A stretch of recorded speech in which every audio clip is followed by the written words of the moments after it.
امکانات ہیں، اپنے وقت پر بہت سی چیزیں کھلیں گی. یہ ذوالقرنین جو کہا گیا 2 زمانوں والا، کیا مطلب ہے اس کا؟ کیا مطلب ہے؟ کیا اس کا یہ مطلب ہے کہ پہلے بھی ایک مرتبہ ایسا ہو چکا ہے، دوسری بار پھر ایک مرتبہ ہوگا؟ پہلے جو ہو چکا ہے کس کے ذریعے ہو چکا اللہ بہتر جانے. اتنا ہم ضرور جانتے ہیں کہ پہلے جس شخصیت کے ذریعے ہوا تھا اس کا نام تھا محمد، اس کی ماں کا نام تھا آمنہ، اس کے باپ کا نام تھا عبداللہ. اور بہت عجیب و غریب پر اسرار بات یہ ہے کہ دوسری مرتبہ بھی جس شخصیت کے ذریعے سے یہ عالمی نظام انصاف قائم ہوگا اس کا نام بھی ہوگا محمد، اس کی ماں کا نام بھی ہوگا آمنہ، اس کے باپ کا نام بھی ہوگا عبداللہ. کیا مطلب ہے؟ بس اب آگے ٹھہر جائیے، اس کے آگے ہم نہیں بڑھ سکتے، ہم نہیں بڑھ سکتے. کیا رحمت دو عالم صلی اللہ علیہ وآلہ وسلم کو روحانی طور پر دنیا کے اندر پوری زبردست کار فرمائی کے لیے اللہ تعالیٰ پھر مبعوث فرمائیں گے؟ روحانی طور پر اشارے ملتے ہیں اس کے. یہ جو بعض اس دور کی مہموں کے لیے لفظ غزوہ بولا گیا، غزوہ تو اس مہم کو کہتے ہیں نا کہ جس میں رسول پاک صلی اللہ علیہ وآلہ وسلم خود شریک ہوں. اور آپ کو معلوم ہے کہ حدیث کی روایات میں صحابہ کرام سے یہ منقول ہے کہ اللہ کے رسول صلی اللہ علیہ وآلہ وسلم نے آخری دور کی ایک جنگی مہم کے بارے میں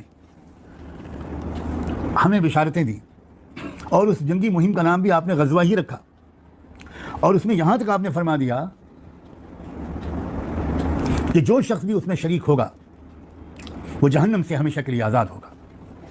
بڑی فضیلتیں بیان کی اس مہم میں شرکت کرنے والوں کی.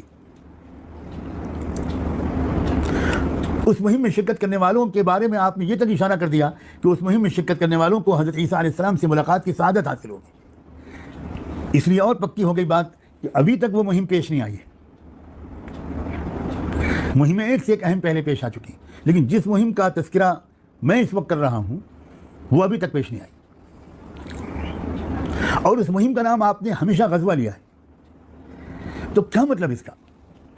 کیا اس کا جو مطلب ہے کوئی روحانی تجلی، کوئی توجہ اللہ کے رسول صلی اللہ علیہ وآلہ وسلم کی ایک بار پھر اس طرح کی مرکوز ہوگی کہ جس طرح پہلے دور میں مرکوز ہوئی تو کس طرح نظام عدل قائم ہوا، دوسرے دور میں مرکوز ہوگی تو پھر ایک مرتبہ نظام عدل قائم ہوگا. اللہ بہتر جانے، اللہ بہتر جانے. اور کیا اس لیے ذوالقرنین کہا گیا ہے؟ بہت سی باتیں وہ ہیں جو عوام کے درمیان جن کا تذکرہ نہیں ہوتا. ایسا بھی نہیں ہے کہ نہیں ہونا چاہیے، کبھی نہیں ہونا چاہیے. بہت سی چیزیں ایسی ہیں کہ جن سے بالکل ہم نامانوس ہو گئے ہیں. حضور اکرم صلی اللہ علیہ وآلہ وسلم کا جو روحانی نورانی وجود تھا وہ تو آدم علیہ السلام سے بھی پہلے پیدا کیا گیا تھا. جب انسانی شکل میں آئے، دنیا میں آئے، تو اس سے بہت پہلے رحمت دو عالم صلی اللہ علیہ وآلہ وسلم کی روحانی وجود کو، آپ کی روح کو، نور کو وجود بخشا گیا تھا. اور اس روح سے اللہ تعالیٰ نے مخلوقات کو پیدا فرمایا. تو حضور اکرم صلی اللہ علیہ وآلہ وسلم کی شخصیت اور آپ کی شخصیت کے تمام پہلوؤں کو سمجھنا کیا ہم جیسوں کے بس کی بات ہے؟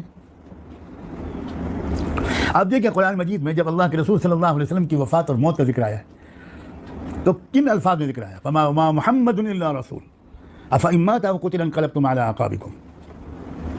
سیدنا عمر بھی جو دوسری ایک اور آئے تھے من کان یعبد محمدا فإن محمدا قد مات. یہ کیوں نہیں کہا کہ من کان یعبد الرسول فإن الرسول قد مات؟ اس کا مطلب ہے کہ آپ کی شخصیت کے 2 حصے، 2 پہلو ہیں. عیسیٰ علیہ السلام جب آپ کا نام لیا تو محمد نام نہیں لیا، مبشرا برسول یأتی من بعدہ اسمہ احمد. تو یہ حقیقت احمدی کیا ہے، یہ کیا چیزیں ہیں؟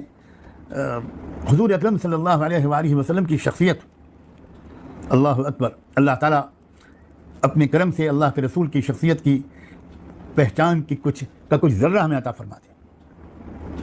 بہرحال اب یہ جو حکمراں ہوگا جو نظام عدل کو عالمی پیمانے پر قائم کرنے کے لیے، پوری دنیا کے تمام انسانوں کو انصاف کے نظام دلانے کے لیے اور سب کی مادی اور روحانی ہمہ جہتی ترقی کے لیے یہ حکمراں کام کرے. حکومتوں کا کام صرف واعظ و نصیحت نہیں ہوتا،